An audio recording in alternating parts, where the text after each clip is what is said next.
hano mu isi narihweje ndabona ibintu bitatu bifise ubushobozi. Nasanze icyambere ari umuriro urafise ubushobozi, kandi umuyaga urafise ubushobozi, n'amazi arafise ubushobozi. Umuriro urashobora gushiraho icyuma kigasha kigaherengetera, murumva ko icyo kintu gifise ubushobozi. Iyo uruzi rwuzuye cyangwa se imisozi ikaragirwa n'amazi, utubona imisozi yihinda, cyangwa uruzi ruriko rwikorera ingegene z'ibiti n'iminana y'amabuye, murumva ko amazi afise ubushobozi. Amazi bashobora kuyasukamo ifu cyangwa ubwondo, ariko akagira akanesha, ariko ubushobozi bwo yari abufise. Hanyuma turafise ikindi kintu gifise ubushobozi n'umuyaga. Umuyaga urashobora kuwuhuta ukagura inzu z'ivyuma, ugasanga wavunaguye ivyuma, kandi dufite ivyuma ari mu bintu bikomeye. N'umuyaga urafise inkomezi. Hambavu y'ibyo bintu byose twumvise bifise inkomezi mu isi, hariho ikindi kintu ngomba tuvuganeko kiri mu ijambo ry'Imana gifise ubushobozi buheta ubwo bushobozi bwose, ni ugusenga. Ngomba tuyage ku ijambo ryo gusenga, ubushobozi buri mu gusenga. Dusome icete cyanditswe na Yakobo. Icete cyanditswe na Yakobo ni igice cya 5 umurongo wa 13. Dusome mu izina rya Yesu Kristo, nimero y'urukatasi ni 233. Umurongo wa 13 avuga ngo muri mwebwe nihaba harubabaye nasenge, namba harunaniwe naririmba ishimwe. Yesu nabifashe cyane. Gusenga birafise ubushobozi, kandi gusenga ni nkenerwa mu buzima bw'umukristo. Umuririmbyi yaririmbye ngo mu bugingo bw'umuntu hamwe aranezerwa, ahandi akagira akababara. Ariko niyo tubabaye ntidusenge, iyo turaniwe naho tunezerewe turirimbe. Umukristo yamenye Imana neza abwirwa kuba azi yuko mu bihe by'umubabaro cyangwa mu bihe by'ibintu bikomeye aja ahandi akagira agasenga. Iyo anezerewe naho nyene hari icyo asabwa mu kuririmba.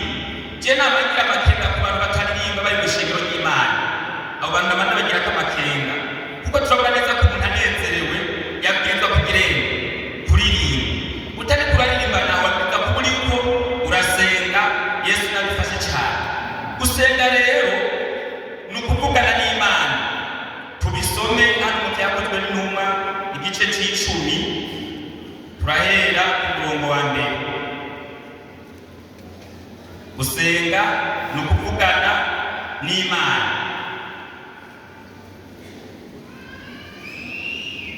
Igice c'10 dusome duhereye ku murongo wa 1. I Kaisariya hari umuntu yitwa Koruneliyo, umugabisha w'abasoda 100 wo mu ngabo zitwa Abanyetariya.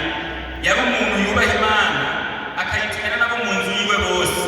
Yagirira abantu ubuntu bwinshi, agasenga Imana ubutagezene, ubudasiba. Abona yeretswe imbonamubone umumarayika w'Imana yinjiye iwe, hari nk'isaha 9 z'umunsi. Aramuhamagara ati Koruneliyo, nawe amukabirira amaso afite ubwoba. Aramubaza ati niki ga mwami? Aramwishura ati gusenga kwawe n'ubuntu bwawe byaduze bibicibutso imbere y'Imana. Yesu nabifashe cyane. Gusenga ni ukuvugana n'Imana. Turabona uyu mwubahwa yari ahambaye cyane Koruneliyo, yubaha Imana akayubahana nabo mu nzu yiwe, kandi akamasenga ubudasiba. Uko gusenga kwiwe ngo guca kuraduga kugeze ku Mana, kubicibutso. Imana icituma umumarayika wayo kuvugana nani na Koruneliyo. Koruneliyo acarakumva ati Koruneliyo, ibyo wasengeye muri ya misi yose wamye imbere y'Imana. Imana yaragize yarabyumvise,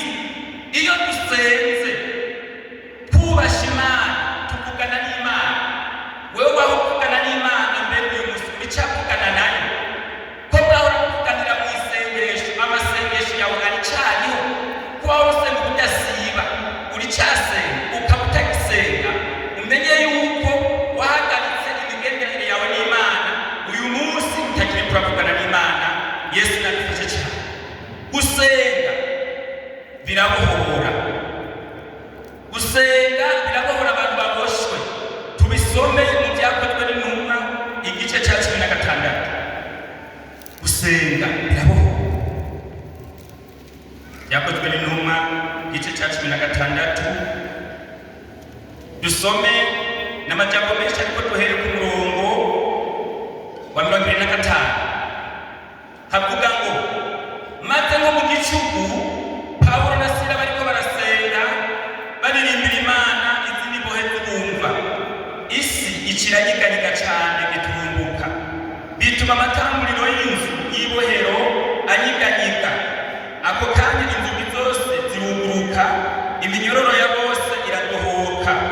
Uwo murinzi yikanguye abonye inzugi z'ibohero zuguruye, asokora inkota agira yiyahure, kuko yagira ngo imbohe zacitse. Ariko Pawulo asemerera n'ijwi rirenga ati, ntiwigirire nabi, twese turi hano. Ahamagaza imuri, yitera mu nzu ari mu gatebo k'ubwoba, yikubita imbere ya Pawulo na Sila, arabasohokana, arababaza ati, bagenzi, nkwiye gukora iki ngo nkire? Baramwishyura bati, zera Imana, uzera Umwami Yesu, urakira we n'abo mu nzu yawe. Bamubarira ijambo ry'Umwami Yesu nabo mu nzu yiwe bose. Muri ico gihe nyene c'ijoro arabajana, abuhagira ingoma z'inkoni, aca arabatizwa bo n'abiwe bose. Yesu yadufashe cyane. Gusenga birabohora. Gusenga bifise ubushobozi. Turabona neza ko iki ni igihe Pawulo bari mu rugendo i Makedoniya. Muri icyo gisagara ngo hari umwige byarimo dayimoni, akabagenda inyuma aririmba ati, bana bantu b'Imana nimubumvire. Pawulo na Sila badundumiwe, baca basenga iyo mpwemu mbi. Bamaze kuyisenga muri icyo gisagara, Bibiliya ivuga ngo babonye ko icyo baziga k'inyungu kigiye, baca babakurira hasi, baca barabafata babajyana mu ibohero. Usomye ubona ngo bafashe amaboko yabo yabohesha iminyororo, bafata amaguru yabo bayarobeza muri matane z'ibiti, babashyira mu ibohero. Ariko Pawulo na Sila bibuka ko bafite ikintu gifite ubushobozi. Haleluya! Gifite ubushobozi. Batangura gusenga, bararirimba, barasenga, bararirimba, ngo haboneka kunyiganyika. Ibohero ryose riranyiganyika, inzugi ziriyugurura. Zimaze kwiyugurura, iminyororo yari ibaboshe iradohoka, n'ibiti byari bibaboshe mu matane biravako. Yesu nashimwe cyane. Gusenga harimo ubushobozi kandi bukomeye cyane. Bamaze gusenga, inzugi zimaze kwiyugurura, umurinzi yari acunze ibohero yikanguye, abona inzugi ziruguruye, acahita n'inkota kugira yiyahure. Ariko Pawulo ndacarasenga ati, ntiwigirire nabi, turi hano. Yesu nashimwe cyane. Abantu b'Imana, naho tuba turi mu bibazo, naho abantu batugiriye nabi, kubera gusenga turabahumuriza ati, ntiwigirire nabi. Yesu nashimwe cyane. Hanyuma nanezerewe cyane, uwo murinzi w'ibohero aca apfukama imbere ya Pawulo ati, bagabo bene Petero, nkore iki ngo nkire? Yesu nashimwe cyane. Hari igihe uca mu bibazo kugira ngo abandi batabaho, hari igihe uca mu ntambara kugira ngo abandi bashikirwe n'ubutumwa. Pawulo na Sila baca baridegembya, babohowe no gusenga. Bamaze kubohoka, ntibyahereye aho. Uyu murinzi w'ibohero n'abo mu nzu yiwe nabo nyine baca barabohoka mu izina ryane. Barabohoka, bava mu byaha, bizera Imana. Yesu yadufashe cyane. Niwasenga Imana urabohoka mu buryo bw'imuhemu, niwasenga Imana urabohoka no mu buryo bw'umubiri. Yesu yadufashe cyane. Hari ibyakuboshe kubera utagisenga, hari ibyo wari warikungumuye kubera usenga, ariko aho uhebeye gusenga uyu munsi wamana nabyo. Mbere umuririmbyi yaririmbye ngo umuntu adasenga wese ngo yamana ibyaha byiwe. Yesu yadufashe cyane. Duca tubona yuko abantu b'Imana dukwiye gusenga kugira ngo abantu bo mu isi nabo bashikirwe, nabo babohoke. Abantu benshi bashyize mu igeragezwa bari bafite ikigwanishwa cyo gusenga no kuririmba, bagasha bihebura bakiganyira.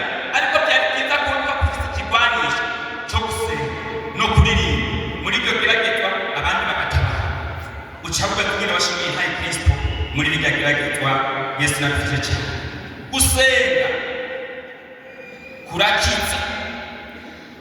Dusome ubutumwa bwiza bwa Yesu Kristo bwanditswe na Mariko igice cy'icenda. Gusenga kurakiza umuntu agakira. Mariko igice cy'icenda.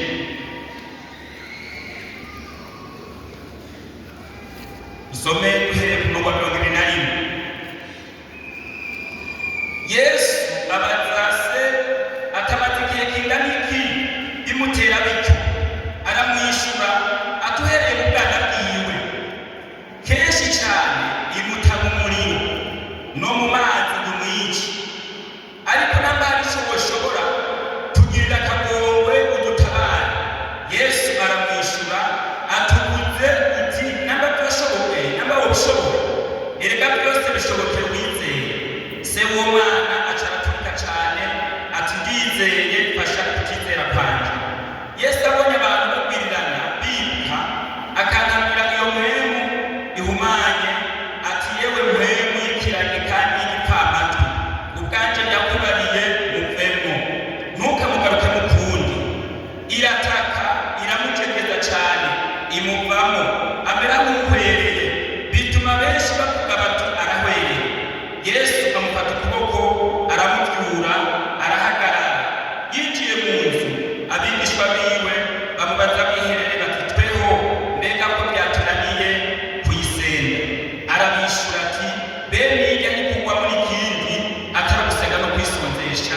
Yesu yadufashe cyane. Icyatubona igihe n'igihe Yesu yari kumwe yari akurikiye gusenga, abigishwa be basigaye mu gisagara, baca bamuzanira umwana yitwa Dayimoni. Barasenga biranga, bimaze kwana Yesu araseruka asanga ikiba cyabarenze. Hanyuma amaze gushika wa muntu nyene umwana cyangwa umwana aragwaye, isomya hejuru abibona tikandi abigishwa bawe byagize byabananiye, nimbe rero wobishobora mukize. Ariko turabona ijambo rikomeye cyane Yesu yabagiye kumubaza. Yamubajije ati iyo ndwara yagufashe ryari? Aca kwishura ngo kuva mu bwana akiri muto, oya imufata ikamubagira kumwica. Burya hariho indwara urwaye, hariho indwara urwaye kukubatizwa, kuva winjira mu isheni. Iyo ndwara warayigumanye, kandi iyo ndwara igendereye kukwica. Icyari gikwiye nuko watura neza. Iyo ndwara wanyegeje, icyo cyaha wanyegeje, uwo mwifato wanyegeje, ayo majambo yawe yo mu mishu, izo nyigisho zawe zo mu mishu, uko gusengera hatazwi kwawe ko mu mishu, hari ibyo wanyegeje. Kandi byagufashe kugucihana, kugukibatizwa, byagufashe kugukira umwana, kandi nta yindi ntumbero ufite niyo kukwica. Ariko Yesu aracari ku ngoma, aracyahamagara abarusha n'abagize n'abaremerewe, aracari umutunzi w'ikigongwe.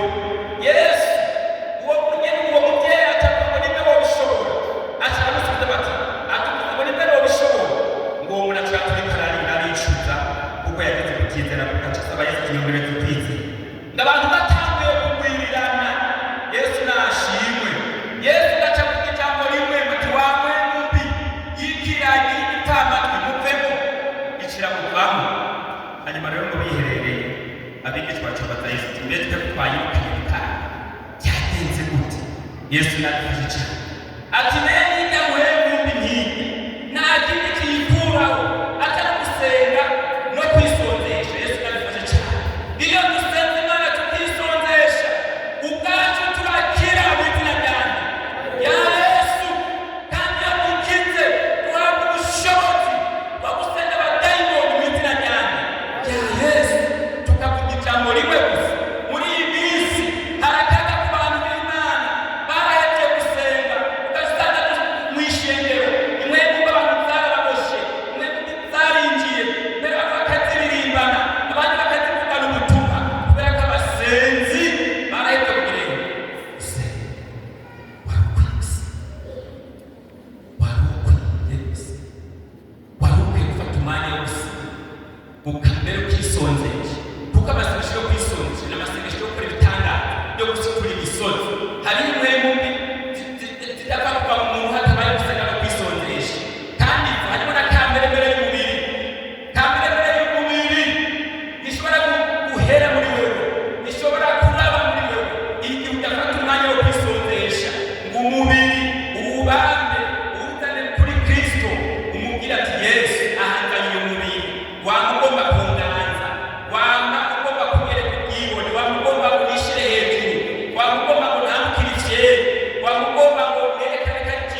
dusome mu izina rya Yesu Kristo. Muri iyo minsi Hezekiya aragwara agera hafi yo gupfa. Bukeye umuvugishwa n'Imana Yesaya mwene Amosi aza kuri we aramubwira ati ukuri ko hagize ngo tunganya ibyo mu rugo rwawe kuko ugira upfe utagikira. Maze Hezekiya ahindukiriza amaso ku rusika asenga Uhoraho ati tegera Uhoraho we wibuke ingene nagendera mu by'ukuri imbere yawe n'umutima utunganye ngakora ibyo ubona ko ari byiza. Hezekiya ararira cyane maze ijambo ry'Uhoraho rishika kuri Yesaya riti genda ubarire Hezekiya ati ukuri ko Uhoraho Imana yawe, Imana ya sogokuruza Dawidi igize ati ngo yumvise ugusenga kwawe abonye n'amosozi yawe yateye ku minsi yawe yongeyeho imyaka 15. Yesu yabifashe cyane gusenga n'aba batangaje kuko gupfe n'abo kuko batangajwe nari cyane cyo bacanditswe gusenga byakura urupfu. Yesu yabifashe cyane. Turabigera Yesaya tuwe kuri Hezekiya ati tunganya igipfe n'igikira mbere gacarigiye, ariko Hezekiya nawe ati naho ngire ndafise ikigwanisho cyo gusenga ahindukiriza amaso ku rusika. Haleluya. Reka nawe ahindukiriza amaso ku rusika ukabwira Imana bimwe bigomba bikwica, ukabwira Imana bimwe bigomba bigukure mu bikorwa, ukabwira Imana bimwe bigomba bigukure mu gakiza, ukabwira Imana bimwe bigomba bikubuze kwinjira ijuru ukayibwira urira. Kandi Imana yacu wayisemurira ufise umutima utunganye, iryo sengesho ryawe uraryumva kandi iraza kugutabara. Yesu yabifashe cyane. Hezekiya amaze kurira Imana ikasenga, ijambo rica riza kuri Yesaya akamushungwe ati subirayo, nyaruka subirayo. Ati yumvise ugusenga, ati genda ubwira ati yumvise ugusenga kwawe, yumvise n'amarira ati ntugipfuye. Haleluya. Shengero nk'ubu wari watangiye tw'ibyo bazokwica ugaca wumva hagiye imvura ati ntugipfuye, urongeye n'isi yo kubaho wo kwiyumva gute, wo kwiyumva gute. Twe turakumbuye iwacu mu ijuru ariko imfuji turatinya kandi ariyo nzira. Yego kabisa ndetse utobora kunezerwa kuko wumvise ko urupfu rwari imbere yawe rugizeye. Kuwe gusenga ufise ubushobozi buruta ibindi bintu byose. Gusenga ni ikigwanisho cy'umukristo. Wagusenga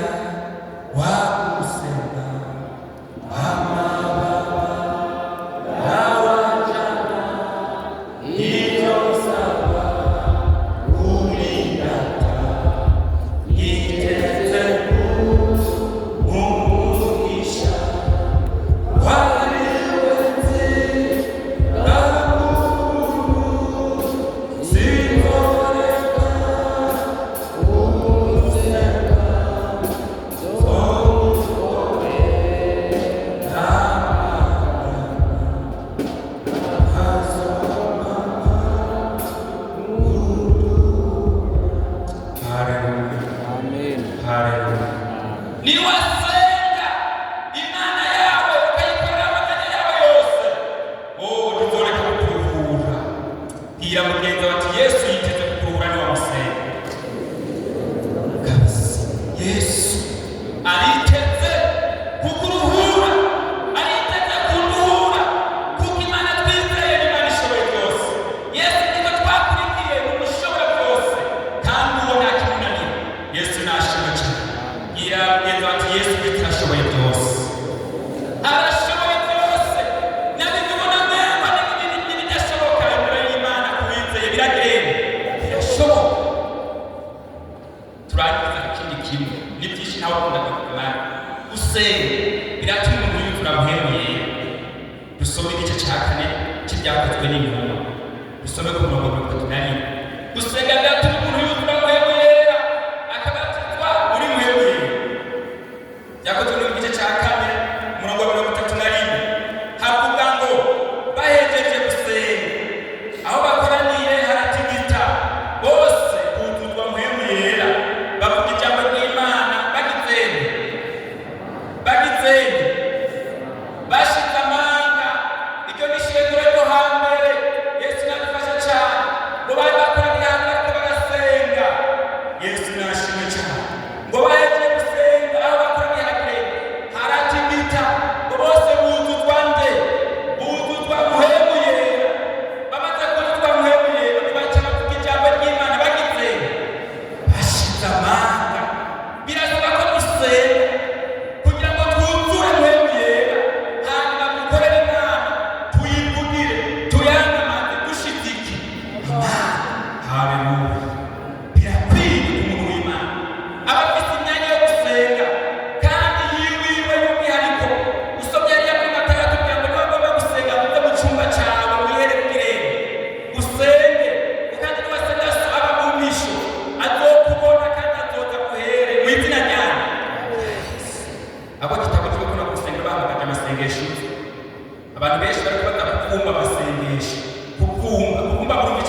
wirinde muri byose